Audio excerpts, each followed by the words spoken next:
with that, I'd like to turn it over to Barry, who is our BayREN rep from San Francisco and who's going to be has a lot of experience with reach codes and is going to be moderating our panel this morning. Great. Thank you, Karen. So good morning. I'm Barry Hooper. I've been working for the City of San Francisco in the Department of Environment for about 10 years. And in that time, San Francisco's maintained a reach code over Title 24 for all of the code cycles back to the 2008 energy standards. And that's included introducing, in partnership with Oakland, electric vehicle readiness expansion beyond CalGreen, mandatory solar for buildings up to 10 stories, and kind of a litany of other issues. But as you might guess, San Francisco might be a little bit of an exceptional place, right? And we certainly try to emphasize that a lot of the time. And that's not the topic of today's panel. We want to zoom out. We want to ask what's going on in maybe a little bit more the norm of the built environment and the politics of the Bay Area, so the surrounding area. And actually, I think the story that we're going to hear today is more similar than you might expect. So if we look at the CEC's website, what's the set of communities that have applied for CEC approval for a reach code in the 2016 standards?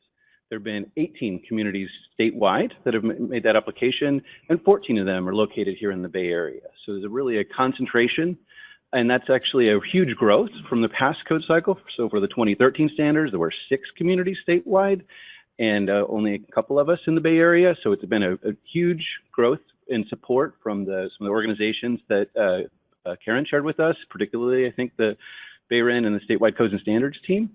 And we want to hear from not just the sustainability staff, but really the building officials, the people who are charged with the legal responsibility to implement these codes. What are the challenges and successes that they've been through in adopting and implementing reach codes in recent years?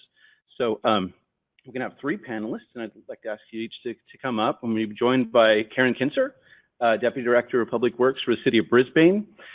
She is a licensed civil engineer, been working for the city for, with more than 30 years of experience, manages the city's capital planning program, and also the Citizens Advisory Committee that oversees land use and sustainability. Was instrumental in Brisbane earning a Gold Beacon Award from the Institute for Local Government back in 2015. And so what could you share with us? Sorry, I might have these out of order, so I'm just going to do all of you and ask you to come up. And then we're going to look and see which slide comes up first, and that person is going to present first. So why don't you have a seat, Karen? Glad to have you. I'm also joined by Jason Crapo. Come on up, Jason. He's the Deputy Director for the Department of Conservation Development for the Contra Costa County. And he's been serving the county for more than 20 years. And particularly as a building official since 2009, who's instrumental in the design of the BayREN Codes and Standards program and has been contributing to it since its inception back in 2012. And then we're also joined by Bill Kelley. Bill Kelley, Deputy Director of Building Inspection and Safety for Marin County. Bill has 47 years of experience in the industry, working his way up, including 11 years as a chief building official for Marin County. You must have started your career back at age 4 or 5. We're so glad to have you. And Bill has chaired the CalBO State Licensing Committee. He's contributed to numerous industry boards and panels, and was instrumental and co-author of AB 2335, which upgraded and standardized the disclosure of liability for owner-builder building permit applications. So we're really glad to have your perspective on the panel today. Karen, it turns out you do get to lead off, so welcome. Hi, my name is Karen Kinser, as Barry said, and I work for the City of Brisbane. We are, if you're not familiar with Brisbane, very small community in the northern peninsula. People often confuse with the Burlingame, I guess. We have a mix of residential, commercial, industrial, so reasonable plan. We adopted a solar reach code in 2017. That's what we're talking about today. So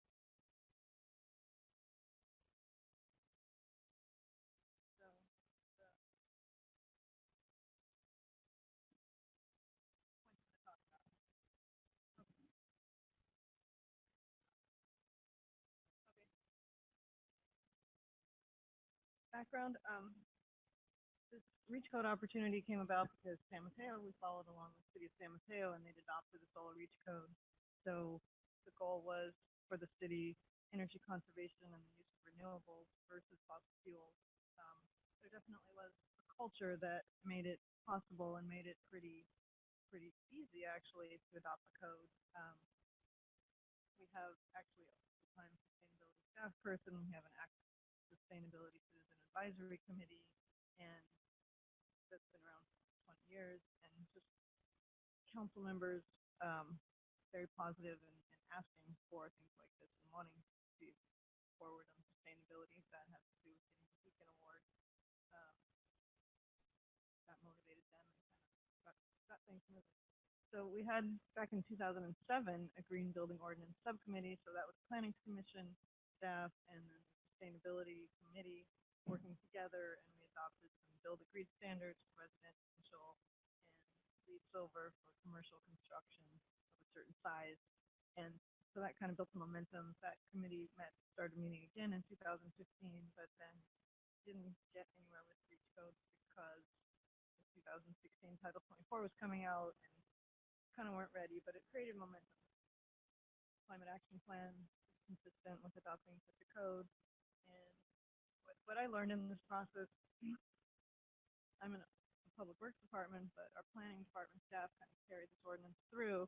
And I just learned that when they met with the planning commission, every time a new building was going through a design review, the planning commission was saying, why aren't they putting solar on the roof? Why can't we make them? Well, we can't make them. Why aren't they doing it voluntarily? So there was a lot of groundswell when this opportunity came along. The timing was great. And again, with the adoption cycle, both happened at the same time, so it dovetailed really nicely together. So ordinance highlights, I'm not going to go through the whole slide, but we kind of followed San Mateo. We had the cool roofs. We had an on-ramp amount of solar for residential, for commercial, for mixed use, and exceptions if you do solar thermal, and infeasibility exemptions, stated facing the right way for the reasons that make sense. Next slide. Again, San Mateo followed their cost effectiveness study. So the criteria for selection were we're in the same climate zone, we have a similar residential development floor area, trends, ease of implementation of a prescriptive ordinance, and again, we had modest requirements that were kind of an on-ramp for people to decide how to right size in the piece of residential. So I was asked to talk about what is the lift for staff, and a lot of this was done again by planning staff, but just kind of walk through the process. So decide you're going to go forward. You've got kind of your model. So you review what's out there. Who else has a code? What fits? Does the model meet the goals of the agency? Is the cost benefit study already done, or are you going to have to do one and cost? Take the ordinances that you've got that you want to model. You've got to reformat them to meet your own model, your own format. Then there was the series of public meetings. So because we didn't adopt in the planning zoning regulations, we adopted in the building code. It wasn't required process through the planning commission, but there still was an informational meeting, and that was a chance to get their feedback, get their support, and have a place for the public to come and speak about it.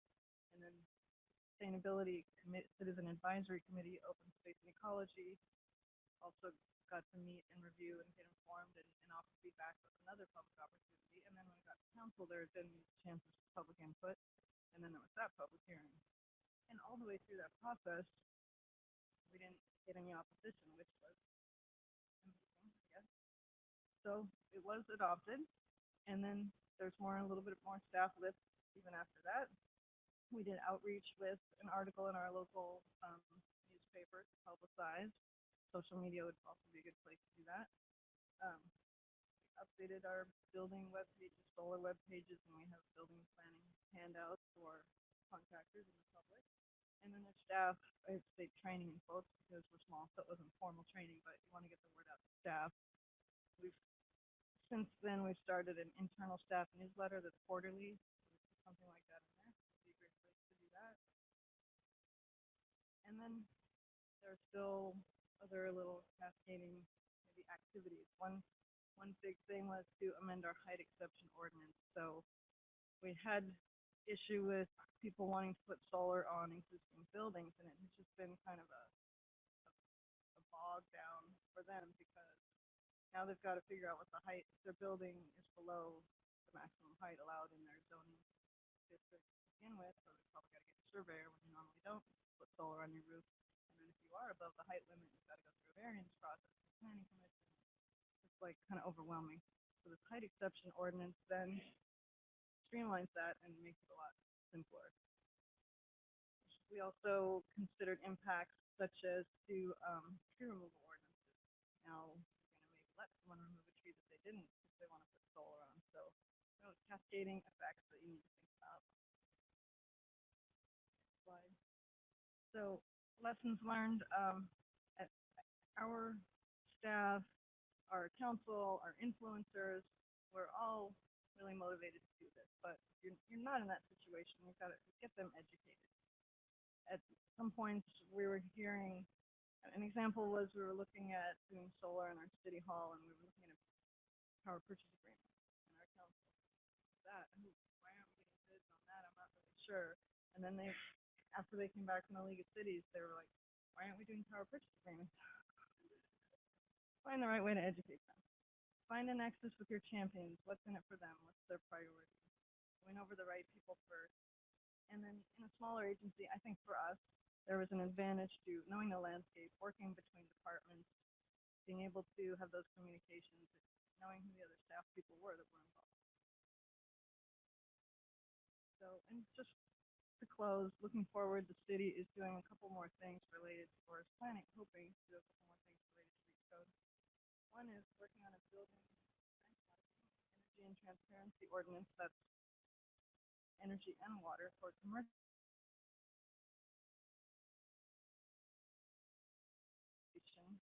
Put an ordinance together similar to what San has, but we're hoping to require audits and maybe even improvements. And our staff, Adrian Etherton, who's here today, is kind of manning that. So if you're interested in hearing about that, we're hoping that get some momentum. And air quality did get us a grant. Hoping, imagining that other people would want to follow suit. And we're also very interested in exploring the adoption of electrification REACH code in the future. Here's a big reveal later today. Thanks.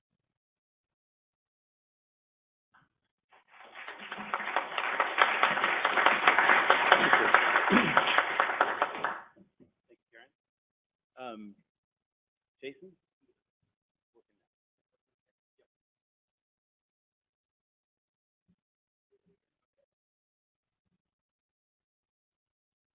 Is that better? All right. Thank you. Good morning. My name is Jason Crapo. I'm the building official for Contra Costa County. I wanted to introduce Damian Hardman, who's standing back there. Damian's our Contra Costa BayREN rep. Thank you, BayREN, for supporting this meeting today. Our county's benefited tremendously from participating in BayREN over the years, and I really would want to encourage everybody here to continue attending BayREN events. It's a wonderful partnership, so thank you, BayREN. I want to talk a little bit about our county's experience with 2 REACH codes that have come before our Board of Supervisors over the last few years. One of them was adopted and one was not. So share a little bit about that experience. A little bit about our jurisdiction. Damian and I both work for the county's Department of Conservation and Development, which is the county planning and building department. And so we serve the unincorporated area of the county. That's what county building departments generally do, is serve the unincorporated area. We also have contractual relationships with 5 of the 19 cities in our county, where we serve as their building inspection department. So we're serving an area that extends from Kensington, which is an unincorporated community next to Berkeley on the Alameda County line, all the way out to Discovery Bay, which is a community out in the San Joaquin Delta. We serve a population of about 300,000 people. It's a mix of urban, suburban, rural communities, residential, commercial, heavy industrial. We've got 3 oil refineries in our jurisdiction. So it's an interesting mix of stuff to deal with. So that's a little bit about our jurisdiction. Regarding the building code and reach codes, in Contra Costa County, we generally have not done a lot of local amendments to the state building code. There's a lot of variation from jurisdiction to jurisdiction in that. Some jurisdictions are really proactive in amending the state building code. There's a few big cities that almost have like their own building code. It's just unique to them. We don't have that history. We've, for the most part, accepted the state building code with relatively few local amendments. But during the time that I've been the building official, which has been for 10 years now, I've seen a shift on our board in being more interested in considering energy reach codes. So that's been a promising development. And started to see that about 5 years ago, kind of coincided with our board's adoption of a climate action plan and a decision to participate in community choice energy. MCE now is our community choice energy program in Contra Costa County. So there's a lot of interest in issues around sustainability and energy efficiency in recent years.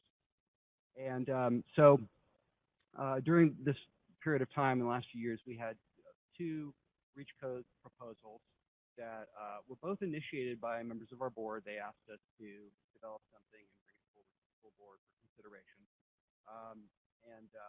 So those are the 2 things I'm going to talk a little bit more about. The first one was in 2015, and this is the one that got approved. It was a reach code concerning electric vehicle charging stations. And it came about right on the heels of the state putting requirements for electric vehicle charging stations into the California Building Code for the first time, which happened in July of 2015. And when that happened, one of our board members got very interested in EV charging and said, why don't we try to do a reach code? So we developed that in partnership with that board member and brought it forward to the full board. It includes additional requirements for the number of parking spaces designated for EV charging for multifamily residential. One of the interesting aspects of our local, oh, I'm sorry, not, thank you. One of the interesting aspects of it is that we're requiring the installation of the charging device, not just the installation of the electric device. So that's something a little different that we're doing. So like I said, that was a successful one. And then we had later, in 2017, we came back to our board. Again, this was at the urging of one of our board members with a version of the model solar ordinance that was being sponsored by BayREN and the Bay Area Air Quality Management District. This was an ordinance to require rooftop solar on new residences.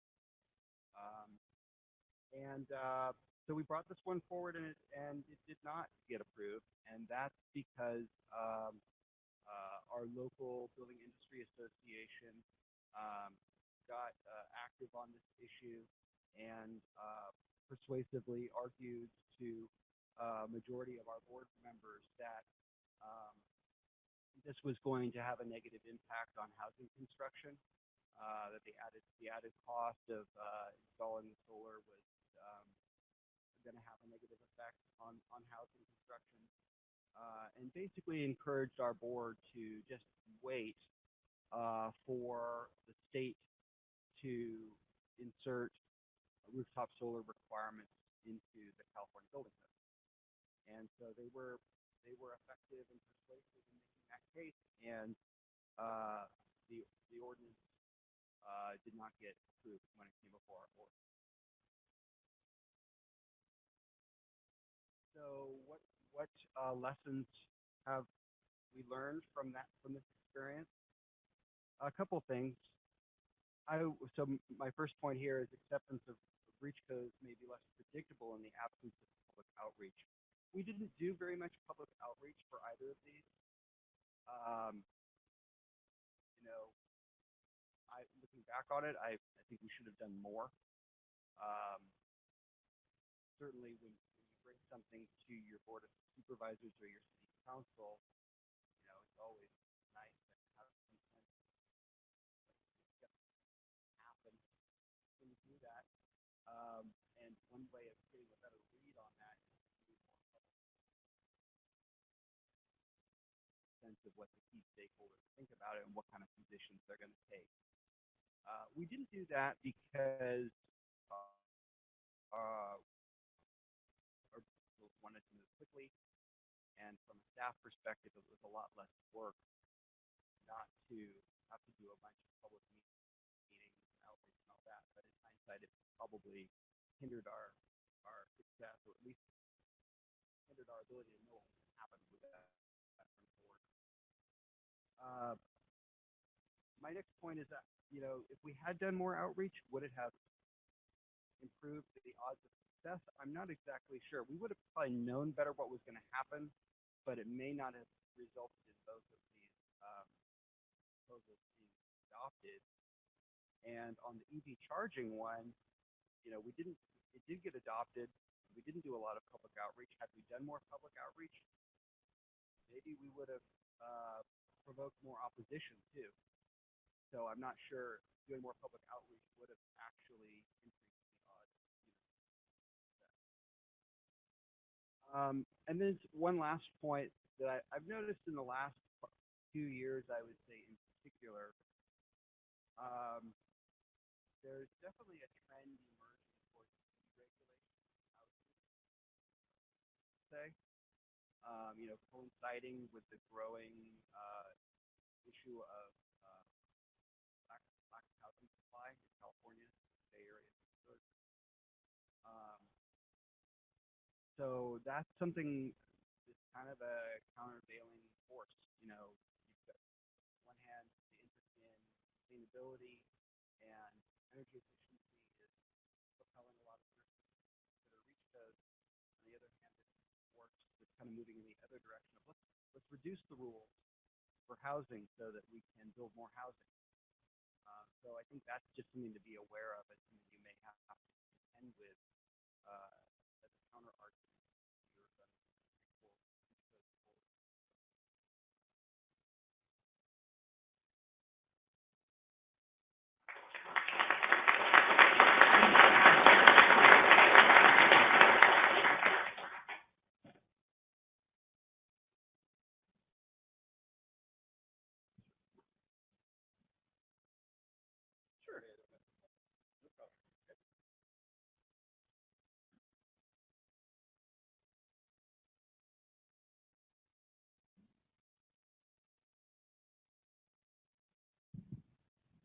All right, can everyone hear me? Can everyone on the webinar hear me? All right, well, Bill Kelley, County of Marin, thrilled to be here and would like to thank BayREN for this opportunity to share with you our Marin perspective on this engaging topic. And I would say that Kellen, who just sat down and told me to speak up into the mic, who is a BayREN representative and also on our sustainability team, I think that he would share with you that the good work that BayREN has been doing these last few years have made a noticeable difference in Marin. I'd also like to take an opportunity to acknowledge Alice Sandmiller, also on the BayREN team, and also on our sustainability team in Marin, who is actually the author of the work that I'm going to share with you today. So very quickly, a couple of things about Marin, just so you get a picture of what the island of Marin is really like. Marin is a colorful example of build out because we are more than 90% built out. And I'm making this point specifically because we're already where most of you will be at some point, but we're already there. So mostly built out. We have about 68,000 plus or minus residents that live in the unincorporated area, and they do so in approximately 29,000 dwelling units, right? So these are mostly single-family homes. There's maybe 4,000 apartment dwellings, something like that. So it's mostly single-family homes, and I really can't speak to the untold number of ADUs that exist within those 29,000 dwelling units. But we're very curious about that part. Okay, so we issue, the Building and Safety Division of our Community Development Agency issues around 3,500 building permits a year. Now, keep in mind that because we're mostly built out, what that really means is that we're issuing these building permits to people who already own structures, because we're more than 90% residential, right? And we only build maybe 2-3 dozen new homes a year. And probably most of those are tear down rebuilds, frankly. So really the market, if you want to think of it this way, is in people making modifications or improvements to homes they already have. Okay, important point because I'm going to reference that later. Okay, so remodeling permits are what you might think of as our bread and butter, so to speak. However, the dynamics change. So just think of it this way. Building departments are the enforcement mechanism for any reach code that you're thinking of, you're contemplating, and I encourage you to contemplate those. In a built environment, one that's mostly built out, the customer really, the constituent really doesn't need much from us. And that's a very different dynamic than when your jurisdiction is building subdivisions, which I presume you do, right? The subdivision environment, new construction, that is what building departments are used to, right? For decades and decades in California. That's a certain dynamic. They need something from you, and you need to figure out how to provide it. And then, because the building permit is the piece that all these other requirements, like reach codes, get added on to, right? You've got a feasible enforcement mechanism through the building permit. Flip that, the environment's mostly built out. Now customers, constituents, they can remodel the inside of their entire home without getting a building permit. And most of them do. We estimate, permit avoidance to be 70% of all construction work in our jurisdiction, okay? So that changes the dynamic. So now we have to find a way of appealing to those individuals. So our permitting approach for building permits, for reach codes, is viewed much more like a business where we need to understand our customers, our constituents. We need to understand what their needs are, where they're coming from, and figure out how to attract them, so to speak, just like the business, to what it is we have to provide them, recognizing that it's going to cost them to do that, right? Okay. So important not to candy coat this and kind of tell it the way it is. Okay. Which slide are you on? Oh, perfect. Excellent. Thank you. If I was trying to multitask, this never would happen. Okay. So our approach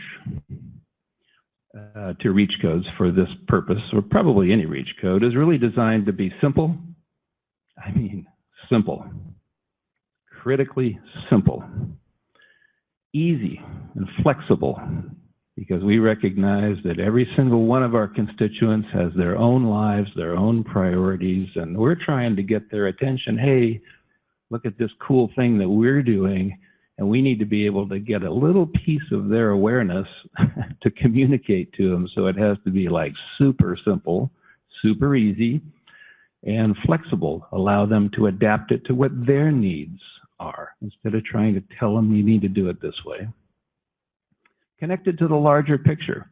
Now, interestingly, our constituency pretty much philosophically is aligned with the larger picture of reducing the impacts to climate change, saving energy, and these kinds of things. So the alignment, the essential alignment is there. Now it's, the goal really is to figure out how to engage that alignment so that we draw them into an engaging interaction with us. And of course, we have to be straightforward and consistent, by all means consistent. So in connecting the dots, which is what we've attempted to do here, we are trying to trigger the LED in their head to, I get it, right? That's the whole point. And we have about this much of their focus and attention to it. So we have to be like, really effective in getting that little light bulb. Do step one. Then do step two. You got, if your home is this size, do step 2A. If your home is that size, do step 2B. And what you're seeing here is the new construction.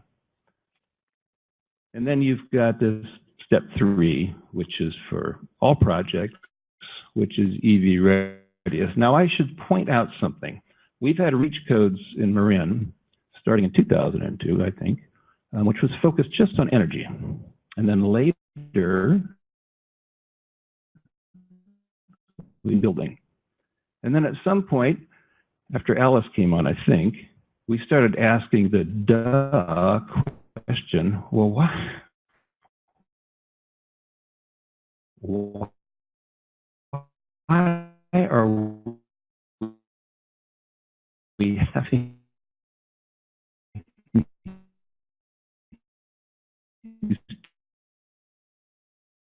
two different, kind of confusing and easy to understand. You can get all the details if you follow the link on the website there. Okay. Challenges. Well, we had an entire consortium, you might say, of local governments within Marin, all the Marin cities, small jurisdictions, as well as the county, and they all worked together back in 2008 to get on the same page with regard to a green building code. And that really kind of set the stage for, and it was a crowd pleaser with our governing body, I can tell you, because they really love this idea, consistency for, doesn't matter where you live in Marin. Then what we noticed was something interesting. When we went to do the next iteration of that, most of those other jurisdictions, the smaller ones, kind of dropped off of the green energy or green building reach code and just fell back to CalGreen. Maybe CalGreen Tier 1 or something. But not us. We continue to press forward and upward because our governing body wants us to be the greenest in the world. And of course, they want everyone else to be the greenest in the world too. So that led to identifying the limits and effectiveness of our reach codes within a built-out community. Remodels and permit avoidance have to figuring out all of that, and identifying that we have a fairly low compliance. So the focus, I would say the overriding focus on our strategy and perspective in Marin is on how to engage in a win-win way with our customers. I would encourage you to consider that if it's relevant for your jurisdictions as you move forward. Next steps, really more questions than answers at this point. Alice is on point for waiting to see what the cost effectiveness studies look like as they come out. And we will continue as a practice the stakeholder engagement, which is primarily with those cities, but also with our customer base as well. We will continue with the current philosophy unless we identify something that really suggests that we should change that to become more effective. And we ask the question, which you have probably also asked the question, well, how much more efficient can we actually get? I mean, really, if the state continues to ramp up their requirements, and what we're trying to do is to support with a cost effectiveness study that if we go above that, doesn't that kind of suggest that we're going to be like approaching the limit here over time? It's going to be getting less and less. And so it's raised interesting conversations among our team with regard to, well, what really is our role in this moving forward. So we are, however, looking at other ways through local ordinance of potentially having a positive impact on this, one of which is we're currently exploring the feasibility of a low carbon concrete ordinance. If you think about the climate impacts from concrete manufacture, you know, that could be pretty big, right? So we're excited about that. That's in the works right now. And we continue to kind of meditate, that's a Marin thing, on how to become the most effective given the limited tools that we have. And by that, let me clarify, I'm talking about the legislative tool of the building permit, right? Limited tool in a built environment that's mostly built out where the customer doesn't want anything from us except really to be left alone. So that's pretty much what we have to offer. Thank you.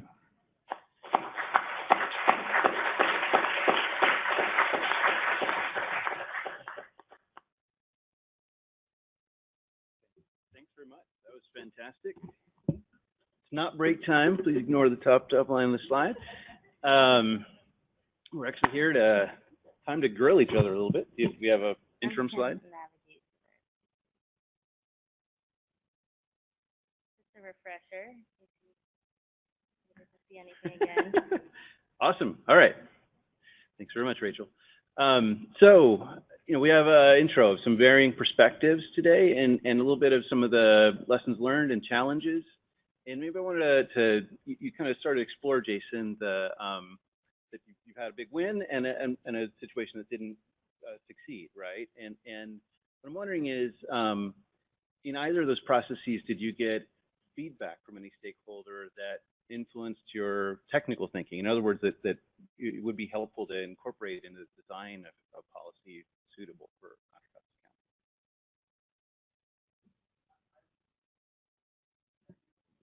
Yeah. Or feasibility. Not so much. Yeah. The feedback, it was, everybody can hear me okay? The feedback was, I think, mostly political, you know, and really around, it's around the trade-offs of energy efficiency versus, you know,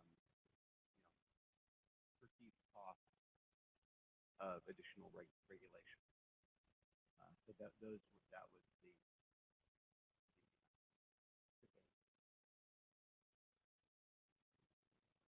where with the solar. What about you, Karen? I mean, you have a regular engagement with the Citizens Advisory Committee. Is that a source of policy design input that aids the information you bring to the table? They're very interested in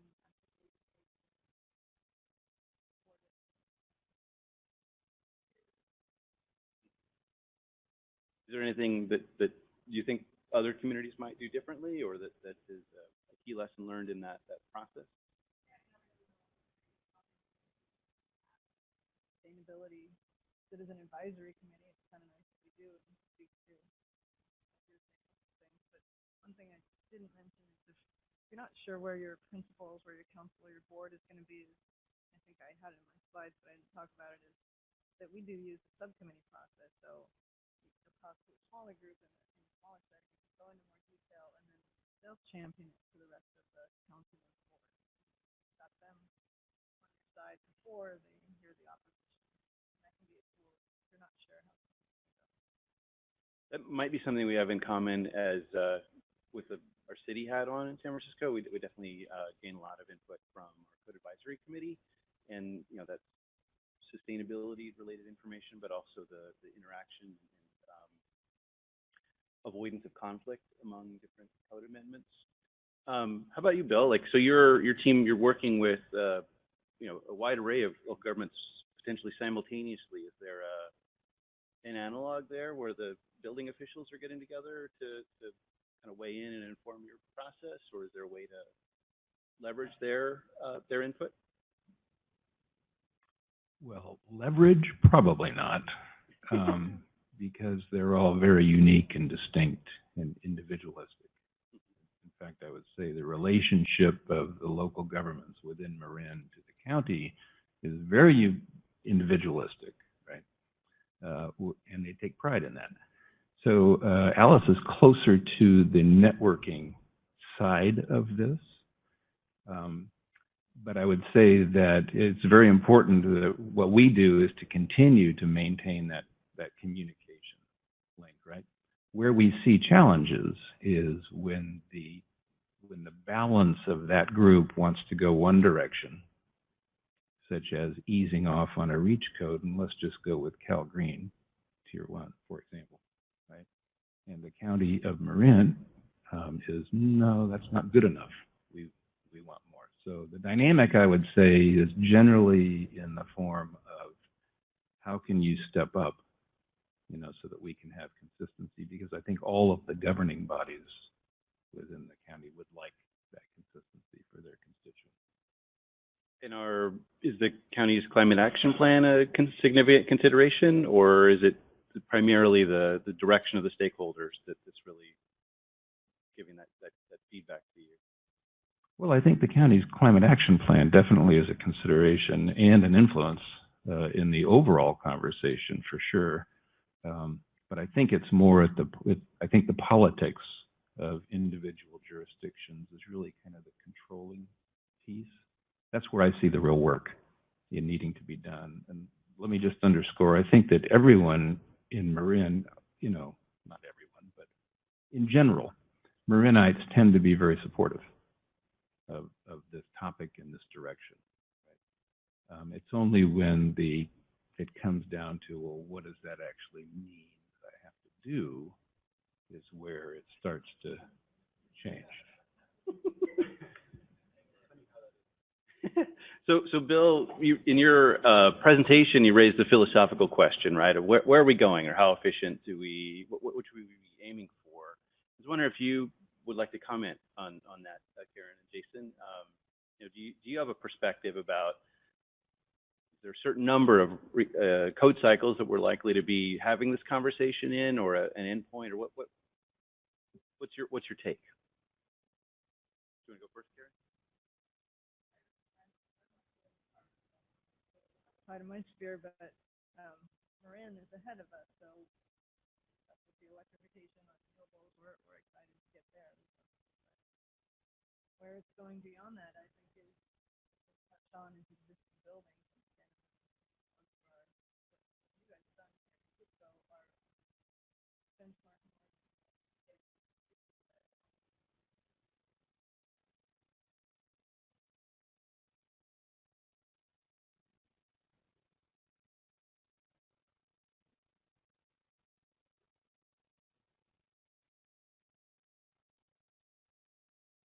Still some work to be done on the local side.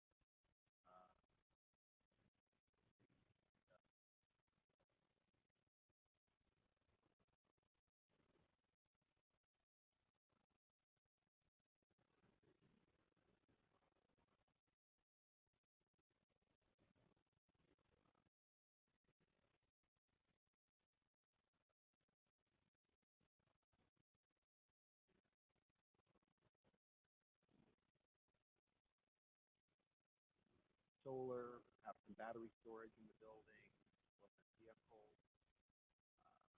building housing network.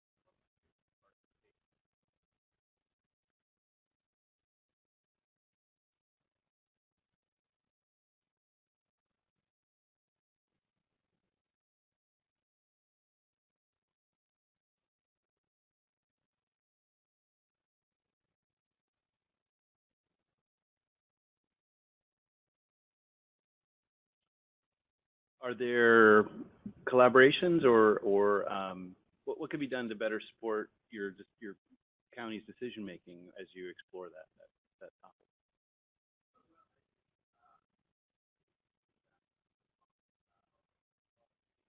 Stakeholders.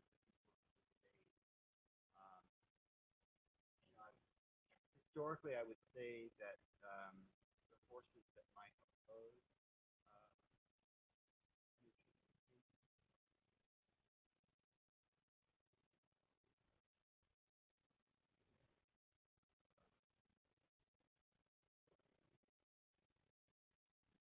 see more local community groups in our county getting organized around issues of sustainability at a very grassroots level.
Great. Are there any comments you guys would like to add? I'm going to open it up to the room. We have a microphone in the back, and Hi, so this is Edgar, but I'm actually here organizing and supporting the webinar. So I do have some questions from the webinar. And just before I do that, though, just a quick reminder to Jason and Karen, if you guys could please speak into the mic. The webinar folks would greatly appreciate it. So with that, the first question here is from Steve Buffenbarger with St. Helena. And the question is, Steve Hillsburg. And the question is, building codes stride toward uniformity in an attempt to make the construction process efficient and predictable, whereas REACH codes tend to defy the concept of uniformity. What progress is being made toward promoting REACH code uniformity across jurisdictions? And the second part of that question, it would be helpful if REACH codes were ranked or rated for effectiveness so jurisdictions could more easily choose a prepackaged ordinance. Is there any prospect of this? And that was raised when Bill, during your presentation. It seems like all three of you would have a strong perspective on that. Jason, maybe you were a beneficiary of the BACMID model solar ordinance, which was, do you feel like that had a relevance to the question that's asked? Yeah, well, regarding that model solar ordinance, that was hugely helpful to us as staff in addressing our board members' interest in bringing a solar ordinance, rooftop solar ordinance forward for consideration. It really streamlined the process and made it easier for us to bring that forward. So those kinds of efforts where a regional agency is able to develop a model and that local governments can use, I think is fantastic. The question, this issue of it's an interesting point about how the state code attempts to create uniformity and REACH codes kind of go against that grain. And that is unfortunate to some extent.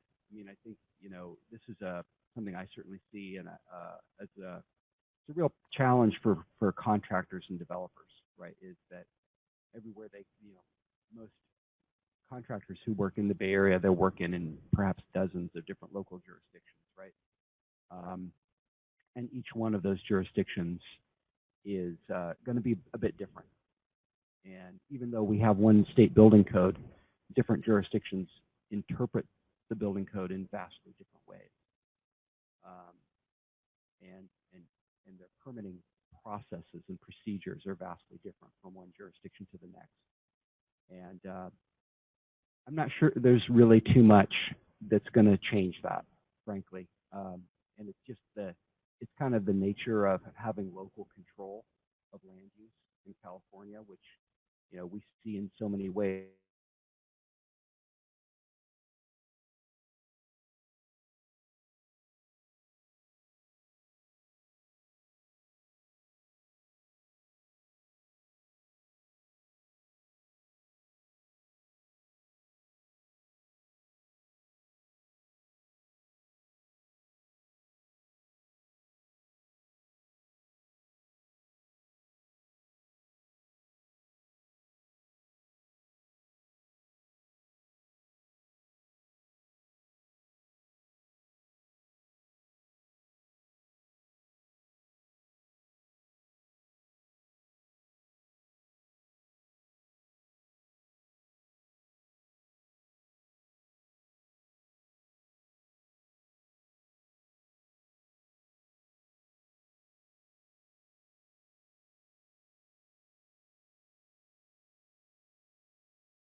Way on that process, and that's how you end up with what the state then takes in as the model code. Now, every state, however, who adopts the model code, the national code, generally makes their own amendments to it.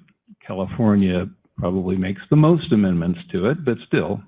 And so you start to see the distancing from the uniformity right at the state level. Okay, so now we get the codes, right, in the local jurisdiction from the state, and of course, because we have the authority to and the interest to, we start making local amendments. All right, so now you start to see this kind of fragmentation of what started out as a kind of a uniform thing, right? So it raises this big question. And it identifies a tension between the code enforcers, such as, you know, Steve and Jason and myself, who, of course, love this idea of uniformity. In fact, we have all kinds of meetings, local and regional, to try to get on the same page with regard to let's interpret it the same way, let's apply it the same way. And that's all very good work and should continue. The California building officials, CalBO, as one of their premises, identifies the importance of maintaining local control. And they're very legislatively active, right? So they interface through League of Cities and CSAC all the time to weigh on proposed bills in the state legislature, always advocating for local control, local control, local control. Very important. So we have these two tensions. Right, or this tension created between these two things that we consider very valuable and important. One is maintaining local control so that when he makes a decision in Contra Costa, his decisions, because he has that authority to do that, right? His decisions align with Contra Costa politics, the Contra Costa governing body, who is frankly who he works for, right? When I make decisions in Marin, similarly, they align, they need to align with the Marin governing perspective. Otherwise, I'm not really doing my job, my fiduciary to my employer. And so we use the code, so to speak, as like a set of law books, if you will, right? And you're never going to find two attorneys who actually do everything, you know, view it all the same way all the time. So does that need to exist, that tension? I think it probably does. I think it may be helpful to view it as a positive thing versus a negative thing. That would be my take on it. Karen, you're embedded within a county. How does that relationship work for you, and what's your perspective on uniformity? Opportunity to plug our San Mateo countywide working group on sustainability that meets every month, and we learn about what the industry is doing, what other jurisdictions in the county are doing, what other agencies beyond our county are doing. Fired at us a bunch of new ideas every month, and that's where we heard about the fact that San Mateo had done a cost-benefit study and a solar reach code, and it's just one little piece of all the information we get about what everyone's doing. So that's, and they kind of were encouraging everyone to adopt reach code. So that's our best tool, I think. Being a small jurisdiction, we did go forward on our own, but everyone else kind of knows what is happening, and there's an opportunity to get people on board. It's going to be a time.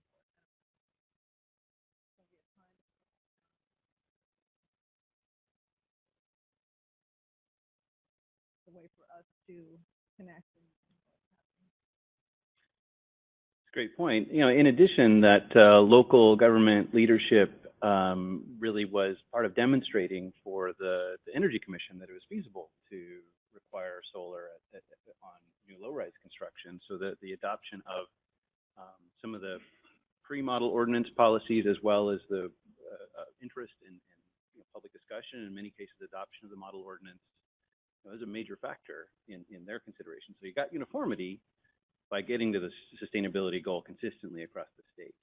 And I think that might be even a kind of an answer to your philosophical question of, like, where do we stop? A lot of each of your remarks were really embedded in the point that there was a local political priorities born of the tension between the desire for uniformity and the public policy need to recognize the impact of buildings on our natural environment and our human environment. And so it seems to me like we're done when building that impact has been mitigated, and some significant opportunities for advancing that still remain. I want to open it back up to the room. Is there any questions? Hi. Comment and a question. I see there's a lot of talk about EV charging ordinances. I think one of the things that I want to let all these officials know is that there's the utilities have adopted training standards for installation of EV infrastructure, and I certainly hope that folks, as you go about doing your own policies, look at the electric vehicle installation training program, which was directed through the Energy Commission, through the CPUC, and actually it's starting to spread in Contra Costa County. Marin Clean Energy is looking at it. Long Beach recently adopted it. And I think it's really one way to provide people on the ground assurance that you're going to be putting in this high-powered equipment and it's not going to blow things up. It's going to be done right. Second, now the questions. First of all, on reach codes, and I think this is mostly, I think, for the county officials who have limited reach into the incorporated cities and whatnot. Have you considered conditioning, let's say, sort of like a retrofit on resale type of thing, but conditioning recording of a sales document, both on the commercial and residential side, with going through a checklist on energy efficiency? That's the first question. The second one is I wanted to see if anybody is aware of a bill that's actually been introduced a couple weeks ago in Sacramento that will ban reach codes for factory-built housing. So it's AB 1006, and I encourage you to look at it. Sure. My name's Alex. I'm with the electrical industry. Thank you. To respond to that second point, that's pretty interesting. I mean, is that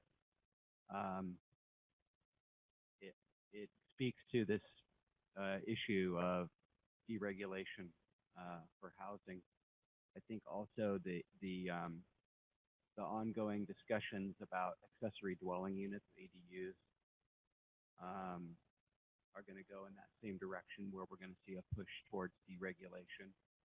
And I wouldn't be surprised if we even saw bills coming out to, eliminate the energy code for ADUs or something like that. I think could be a big deregulatory push on energy codes. So it's something for us to be mindful of as a community, that we may need to be advocating. Hey, we worked hard to establish these standards. Let's not throw it all out. Yeah, we have a housing crisis. We need to build more housing, but let's not do it. Let's not throw out the energy code in order to do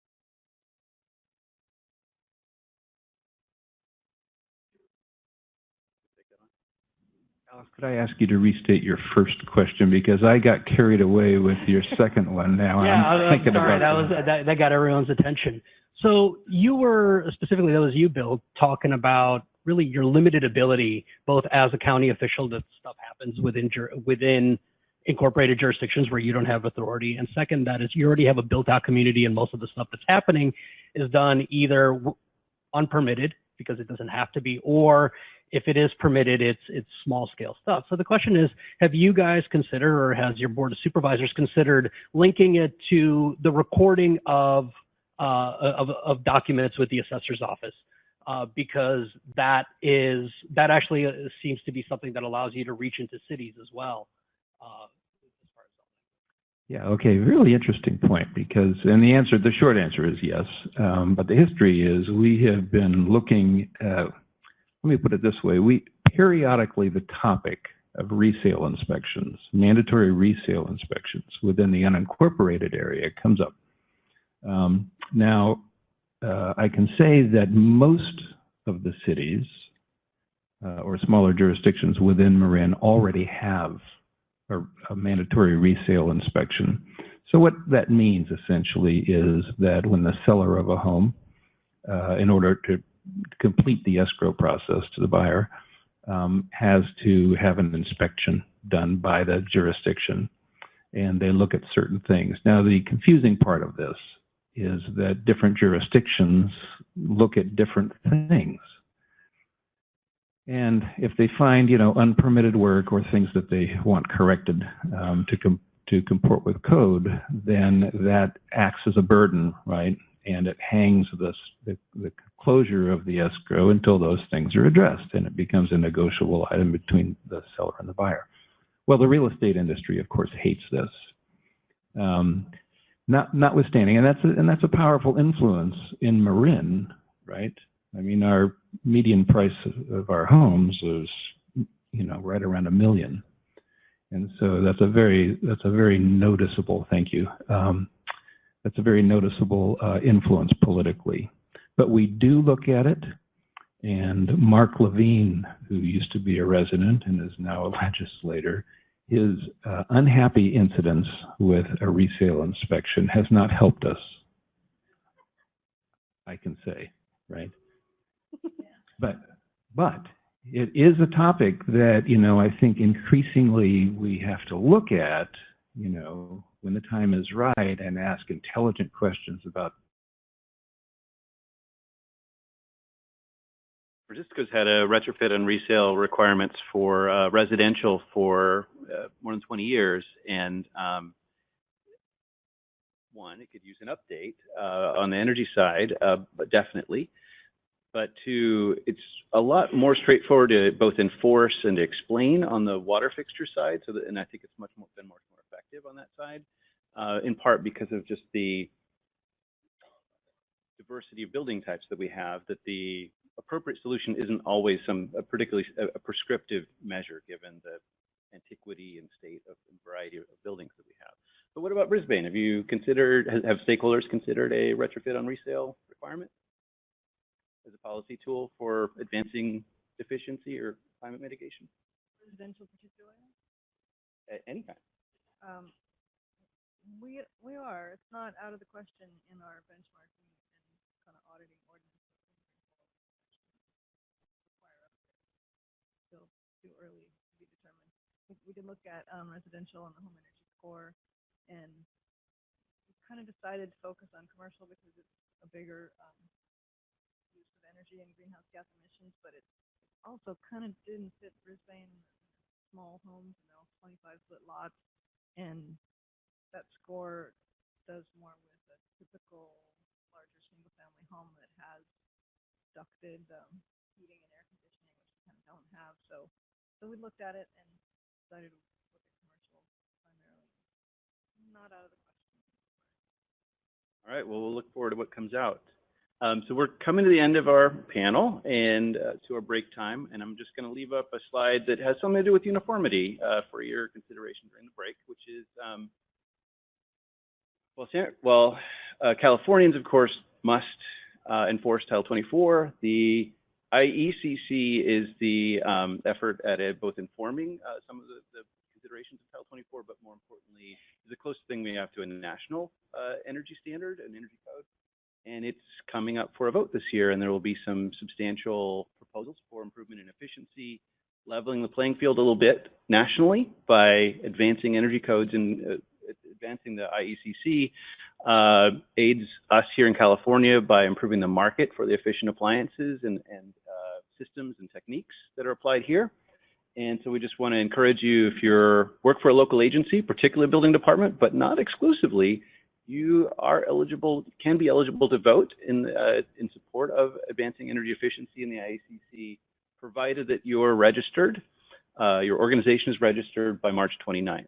And I'm just going to put it over to Bill or Jason to correct me if I got any technical detail wrong there, but really want to encourage participation because there are 20,000 voting members that are eligible through the ICC process, and there are only under 600 voted in the last round. So just California alone actually wields a greater number of votes than the participation total nationally in the last round. We can make a difference.